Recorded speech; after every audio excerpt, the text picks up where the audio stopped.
नमस्कार दोस्तों, मैं नीरज द्विवेदी आप सभी लोगों का एक बार पुनः अपने YouTube channel study with Neeraj में हार्दिक स्वागत करता हूं। देखिए, पिछली क्लास में हम लोगों ने भारत में यूरोपीय कंपनियों का आगमन पढ़ा। इसके तहत वास्को डी गामा भारत पहुंच चुका था समुद्री मार्ग के द्वारा और पुर्तगालियों का भारत के साथ व्यापार प्रारंभ हो चुका था। देखिए, आज की क्लास में इसी के आगे से स्टार्ट करते हैं।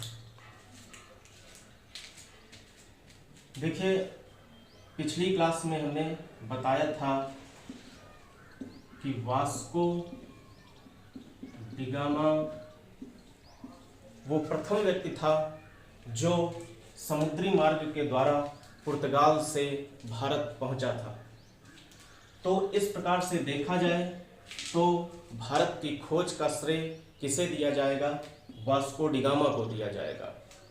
अब दूसरे शब्दों में अगर इसी बात को कहा जाए तो वास्को डी गामा ही वो व्यक्ति है जो सबसे पहले यूरोप और एशिया, भारत एशिया महाद्वीप में है, वास्को डी गामा जहाँ का निवासी है यानी पुर्तगाल वो यूरोप देश में पड़ता है। इसलिए यूरोप और एशिया को जोड़ने का जो श्रेय है वो भी वास्को डी गामा को दिया जाता है।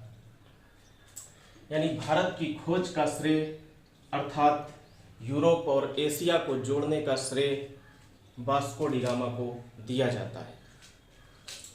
इसके बाद हम लोग देखेंगे कि वास्को डी गामा भारत पहुंचता है और अपना व्यापार प्रारंभ करता है।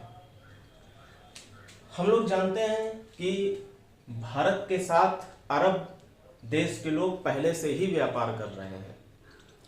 तो जब वास्को डी गामा यानी पुर्तगाली वहां पर व्यापार करने के लिए भारत में पहुंचे तो निश्चित तौर पर इस वास्को डी गामा अर्थात पुर्तगाली का विरोध किया जाएगा। किसके द्वारा किया जाएगा? अरब के व्यापारियों के द्वारा किया जाएगा। अरब के व्यापारियों द्वारा पुर्तगालियों का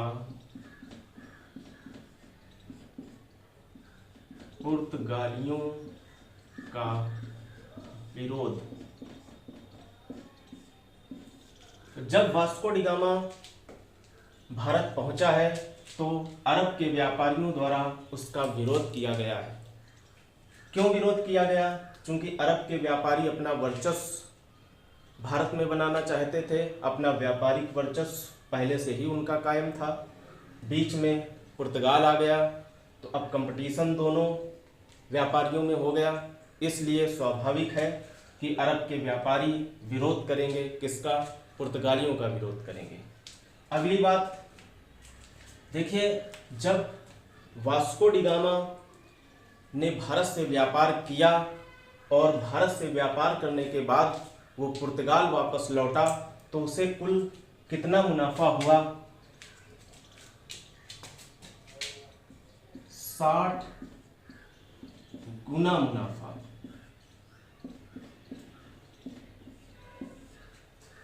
यानी वास्को डी गामा जो भी मसाले या अन्य व्यापारिक वस्तुएं अपने साथ पुर्तगाल लेकर के गया उसे 60 गुना मुनाफा प्राप्त हुआ।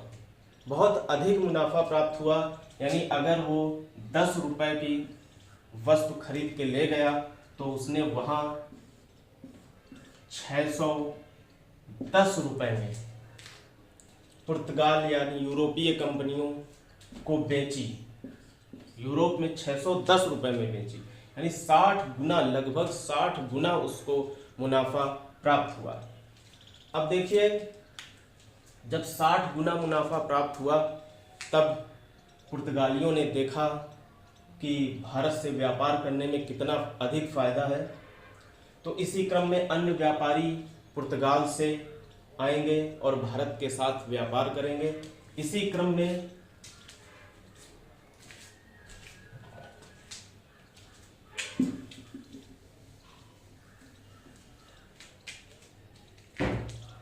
देखिए, इसी क्रम में 1500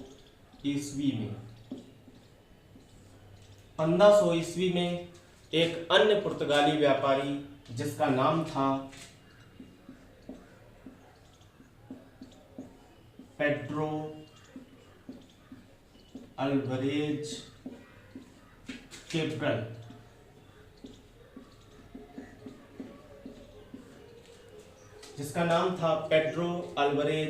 कैब्रल, वो 13 जहाजी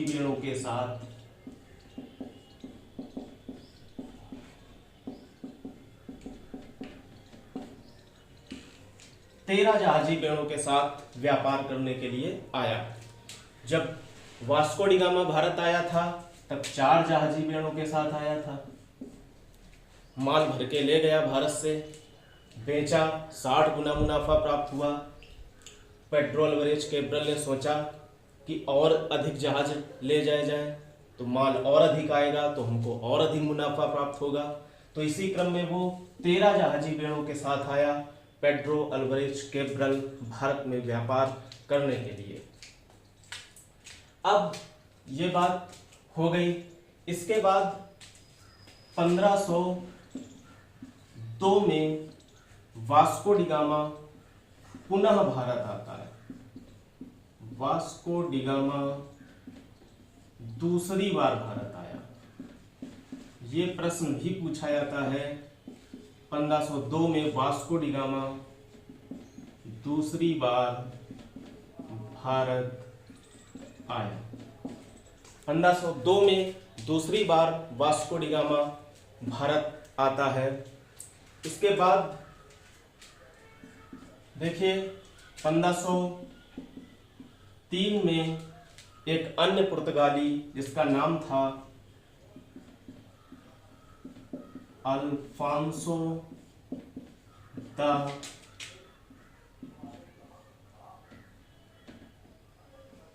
अल्बुकर्क। 1503 में एक अन्य पुर्तगाली जिसका नाम था अल्फांसो द अल्बुकर्क, वो भी भारत पहुंचता है व्यापार करने के उद्देश्य से। इसके बारे में एक खास तथ्य जो पूछा जाता है, इस अल्फांसो द अल्बुकर्क ने ही सबसे पहले भारत में प्रथम पुर्तगाली फैक्ट्री बनाई थी। यानी इसी ने सबसे पहले प्रथम पुर्तगाली फैक्ट्री कहां पर बनाई थी? कोचीन में। कोचीन कहां पड़ता है? केरल में। तो यह प्रश्न पूछा जाता है कि सबसे पहली पुर्तगाली फैक्ट्री किसने स्थापित की? तो अल्फांसो द अल्बुकर्क ने। कहां पर स्थापित की? कोचीन, केरल में। देखिए, पुर्तगाली फैक्ट्री कह दें या ऑफिस कह दें या बस्ती कह दें या कारखाना कह दें, इन सबका अर्थ एक ही होता है। कोई फैक्ट्री निर्माण कार्य की फैक्ट्री नहीं होती है। इसका फैक्ट्री और कारखाना कहने का तात्पर्य होता है कि इनका ये एक आवासीय स्थान होता है। आवासीय स्थान यानी एक अपना भारत में एक निश्चित स्थान बना लेते हैं रहने के लिए। उसी को कहा जाता है कि फैक्ट्री स्थापित कर ली, ऑफिस स्थापित कर लिया, या बस्ती बना ली, या कारखाना बना लिया। एक आवासीय स्थान, एक फिक्स निश्चित आवासीय स्थान की स्थापना की। किसने की? सबसे पहले अल्फांसो द अल्बुकर्क ने प्रथम पुर्तगाली फैक्ट्री की स्थापना कोचीन, केरल में की। चलिए आगे बढ़ते हैं।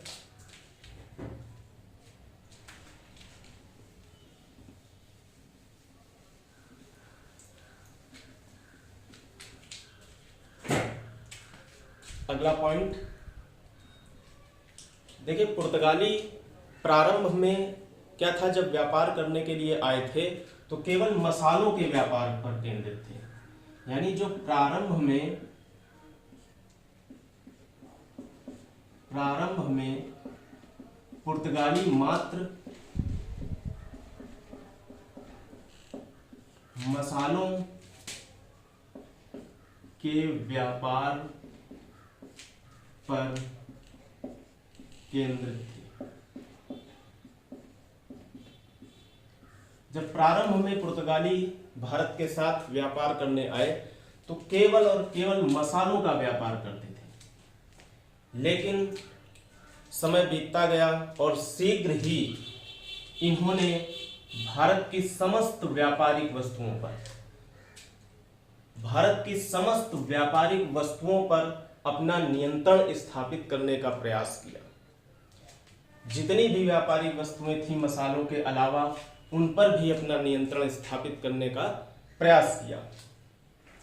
और जब समस्त व्यापारिक वस्तुओं पर नियंत्रण स्थापित करने का प्रयास किया तो इन्होंने अपनी नीतियों में परिवर्तन किया।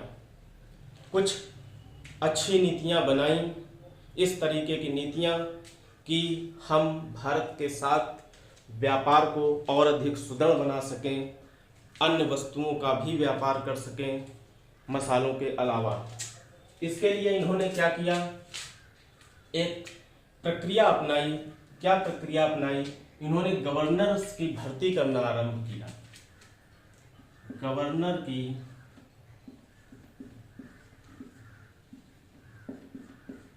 भर्ती आरंभ। इन्होंने गवर्नर्स की भर्ती करना आरंभ किया। तो इसी क्रम में जो प्रथम पुर्तगाली गवर्नर हुआ वो हुआ फ्रांसिस्को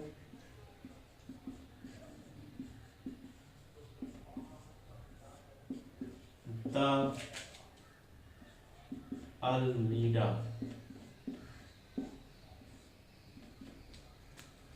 फ्रांसिस्को द अल्मीडा ये प्रथम पुर्तगाली गवर्नर था। पूछा जाता है कि प्रथम पुर्तगाली गवर्नर कौन था, तो प्रथम पुर्तगाली गवर्नर फ्रांसिस्को द अल्मीडा था। देखिए, फ्रांसिस्को द अल्मीडा के बारे में कुछ तथ्य जानते हैं। पहले तो इसका शासनकाल जानते हैं कि कितने से कितने समय तक गवर्नर रहा। इसका शासनकाल, इसका शासनकाल 1505 ईस्वी से 1509 ईस्वी तक चला। शासनकाल 1505 से 1509 ईस्वी तक चला। अगला पॉइंट देखिए, इसने क्या किया, एक बहुत ही प्रसिद्ध कार्य किया। इसने पुर्तगाली साम्राज्य को स्थापित करने के लिए, यानी हिंद महासागर के क्षेत्र में एक पुर्तगाली साम्राज्य स्थापित करने के लिए, पुर्तगाली वर्चस्व स्थापित करने के लिए इसने क्या किया, एक पॉलिसी चलाई। यानी पुर्तगाली साम्राज्य, कौन सा पुर्तगाली साम्राज्य, उसका नाम एस्तादो द इंडिया। इसने एक पुर्तगाली साम्राज्य एस्तादो द इंडिया स्थापित करने के लिए एक पॉलिसी चलाई। उस पॉलिसी का नाम था blue water policy. Blue water policy, इसी को नीले जल की नीति कहा जाता है। नीले जल की नीति या इसी को शांत जल की नीति कहा जाता है।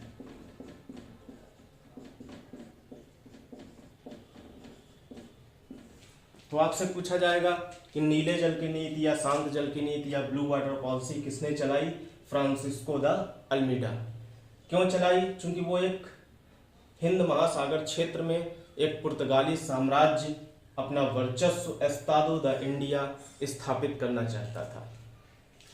अब ये ब्लू वाटर पॉलिसी थी क्या, नीले जल की नीति थी क्या, इसको समझते हैं।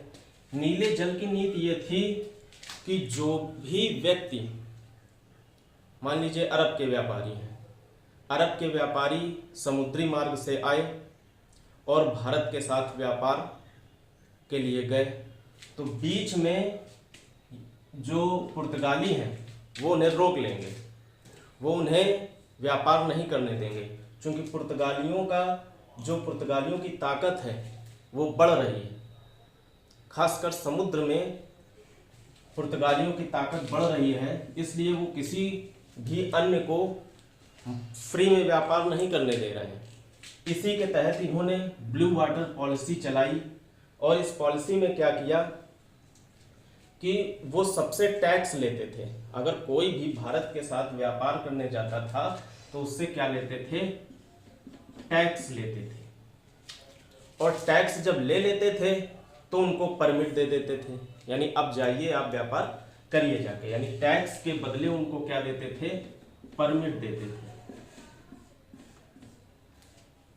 अब देखिए इस परमिट को क्या कहा जाता था, यह भी पूछा जाता है। इस परमिट को कहा जाता था कार्टेज।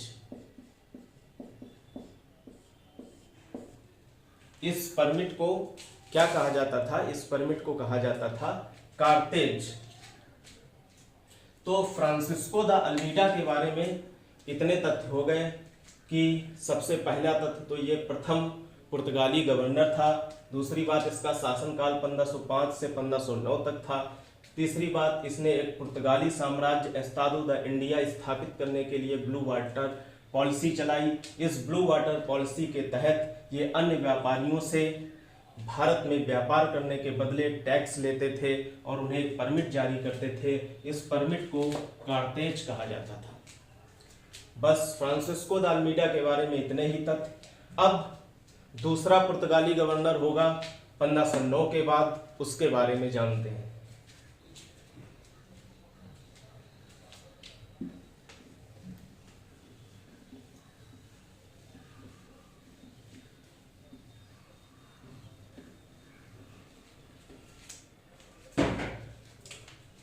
देखिए अल्मीडा के बाद दूसरा पुर्तगाली गवर्नर जो हुआ वो हुआ अल्फांसो द अल्बुकर्क। देखिए ये वही अल्फांसो द अल्बुकर्क है जिसने सबसे पहले पुर्तगाली फैक्ट्री की स्थापना की थी। कहाँ पर, कोचीन केरल में। इसके पहले हमने पढ़ा था। ये वही अल्फांसो द अल्बुकर्क है। ये 1509 ईस्वी में गवर्नर बन करके आता है। शासनकाल इसका क्या था, शासन काल 1509 ईस्वी से 1515 ईस्वी तक। इसका शासनकाल 1509 ईस्वी से 1515 ईस्वी तक था। दूसरी बात देखिए, जो एस्तादो द इंडिया है, एक पुर्तगाली साम्राज्य, वो हिंद महासागर के क्षेत्र में स्थापित किया गया था और उसका श्रेय जो है वो अल्मीडा को दिया जाता है। लेकिन वास्तव में एक पुर्तगाली राज्य की स्थापना का श्रेय, यानी भारत में एक पुर्तगाली राज्य की नींव रखने का श्रेय, यानी भारत में पुर्तगाली साम्राज्य का वास्तविक संस्थापक इस अल्बुकर्क को ही माना जाता है। यानी अल्बुकर्क को पुर्तगाली राज्य की नींव रखने का श्रेय, अर्थात पुर्तगाली साम्राज्य का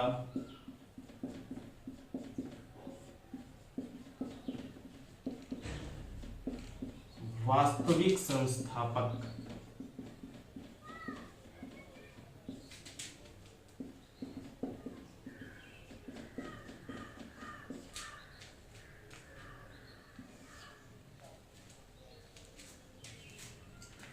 पुर्तगाली राज्य की नींव रखने का श्रेय अर्थात पुर्तगाली साम्राज्य का वास्तविक संस्थापक अल्फांसो द अल्बुकर्क को माना जाता है। नेक्स्ट पॉइंट देखिए, इसने क्या कार्य किया। इस अल्फांसो द अल्बुकर्क ने एक कार्य किया, इसने अपने ही शासनकाल में 1510 में इसने क्या किया, बीजापुर का एक शासक था, बीजापुर कहाँ पड़ता है, कर्नाटक। उस समय 1510 की बात है, बीजापुर का एक शासक था, उसका नाम था यूसुफ आदिल शाह। बीजापुर का शासक था यूसुफ आदिल शाह। उससे इसने गोवा का क्षेत्र छीन लिया था। बहुत बड़ी बात थी। गोवा यूसुफ आदिल शाह के क्षेत्र में आता था और 1510 ईस्वी में इस अल्फांसो द अल्बुकर्क ने यूसुफ आदिल शाह से गोवा को छीन लिया था। महत्वपूर्ण बिंदु है। इस अल्बुकर्क के बारे में अगला तथ्य जानते हैं। देखिए, इसने अपनी जो पुर्तगाली राजधानी थी इसको भी बनाया, यानी अपनी कंपनी की एक राजधानी बनाई। राजधानी कहाँ पर बनाई? पुर्तगालियों ने अपनी राजधानी जो थी वो कोचीन में बनाई। कोचीन यानी केरल में इसने अपनी राजधानी बनाई। ये तथ्य हो गए। और भी तथ्य है। देखिए, एक और तथ्य है इस अल्बुकर्क के बारे में, एक महत्वपूर्ण तथ्य है। इसने क्या सोचा कि अगर भारतीय महिलाओं के साथ पुर्तगालियों का विवाह हो जाए तो क्या होगा। जब पुर्तगालियों का विवाह भारतीय महिलाओं के साथ होगा तो जो उनके संतान उत्पन्न होगी वो भी पुर्तगाली हो जाएंगे। तो इससे फायदा क्या होगा? इससे फायदा ये होगा कि भारत जो है वो धीरे धीरे पुर्तगालमय हो जाएगा, यानी पुर्तगालियों की संख्या बहुत अधिक हो जाएगी, जिससे फायदा किसको होगा? पुर्तगालियों को ही होगा। तो इसने एक पॉलिसी चलाई कि पुर्तगालियों को जो है भारतीय महिलाओं के साथ विवाह करने के लिए प्रेरित किया। इस अल्बुकर्क ने ही पुर्तगालियों को भारतीय महिलाओं के साथ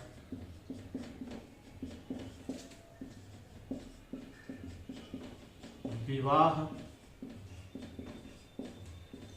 करने को प्रेरित किया।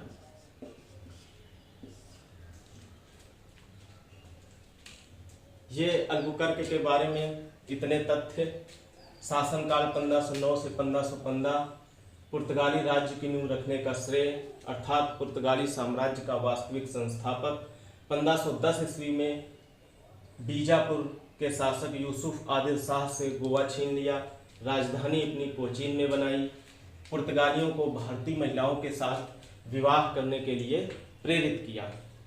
अन्य पॉइंट कुछ और देखेंगे अल्बुकर्क के बारे में।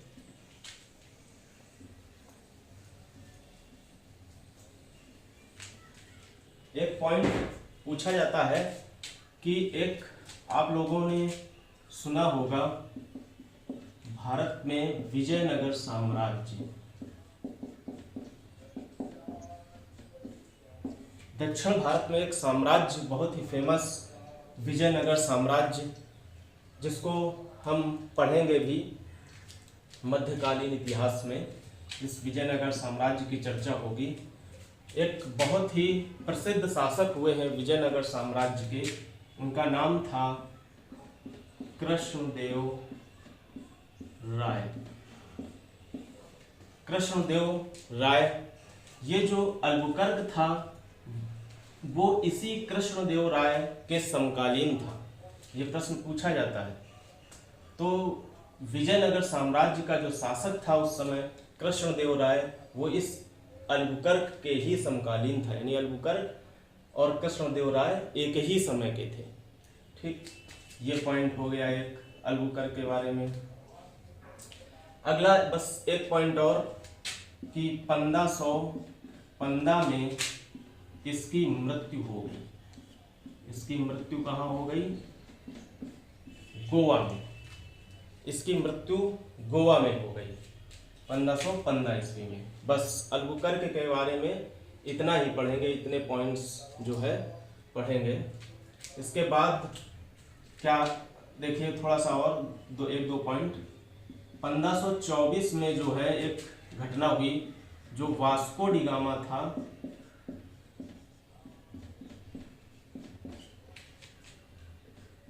वो तीसरी बार भारत आया। तीसरी बार भारत आया। 2 बार भारत आ चुका था, पहले बता चुके हैं। 1524 में वास्को डी गामा फिर एक बार भारत आता है, लेकिन ये अब पुर्तगाल वापस नहीं जा पाता। 1527 ईस्वी में इसकी मृत्यु कोचीन में हो गई। 1527 में इसकी मृत्यु कोचीन में हो जाती है और यहीं पर एक चर्च है, उस चर्च का नाम है सेंट फ्रांसिस चर्च। इसी सेंट फ्रांसिस चर्च में इसको दफना दिया जाता है। बस इतने तथ्य। आगे और गवर्नर बनेंगे, बस पुर्तगालियों की एक क्लास छोटी सी और बची है और पुर्तगाली समाप्त हो जाएगा। एक बात और, हमने पिछली क्लास में भी आप लोगों को बताया था कि जो भी मैं पढ़ा रहा हूँ, अगर आप इसके हूबहू नोट्स प्राप्त करना चाहते हैं तो आप हमारे व्हाट्सएप ग्रुप से जुड़ जाइए। हम आपको बिल्कुल सिंपल भाषा में, उसमें कोई किताबी भाषा नहीं होगी, जैसा हम वीडियो में पढ़ाते हैं बिल्कुल स्टेप बाय स्टेप उसी तरीके से नोट्स में लिखा होगा।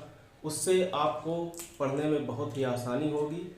एक बार वीडियो देखने के बाद आप उसको पढ़ेंगे तो कॉन्सेप्ट बिल्कुल क्लियर हो जाएगा और आपको बहुत ही पढ़ाई में इंटरेस्ट आएगा।